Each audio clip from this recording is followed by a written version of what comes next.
घाटकोपरमध्ये झालेल्या दुर्घटनेप्रकरणी देवेंद्र फडणवीस यांनी ट्विट केलेले आहे। घाटकोपर भागात होर्डिंग कोसळून झालेल्या दुर्घटनेत आतापर्यंत 47 नागरिकांना बाहेर काढण्यात आले। मुंबई पोलीस, महापालिका, आपत्ती व्यवस्थापन असे विभाग समन्वय साधून अडकलेल्यांना बाहेर काढण्याचे प्रयत्न युद्धस्तरावर आहेत। जखमींवरती आता राजावाडी या ठिकाणी उपचार सुरू आहेत आणि त्यांना सर्वतोपरी सहाय्य केलं जाईल। या घटनेची उच्चस्तरीय चौकशी केली जाईल, त्या संदर्भात आदेश सुद्धा देण्यात आलेले आहेत, अशी माहिती यावेळेस उपमुख्यमंत्र्यांनी दिलेली आहे। देवेंद्र फडणवीस यांनी आता या संपूर्ण प्रकरणासंदर्भात, या घटनेसंदर्भात आता प्रतिक्रिया दिलेली आहे, माहिती दिलेली आहे।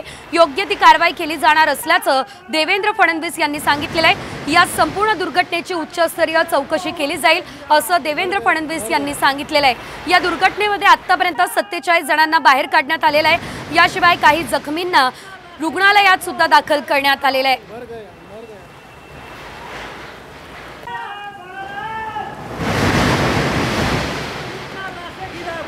त्यांनी नेमकं काय ट्विट केलं आपण बघूयात। घाटकोपर दुर्घटनेतील 47 नागरिकांना बाहेर काढण्यात यश आलं। दुर्घटनेची उच्चस्तरीय चौकशी केली जाणार आहे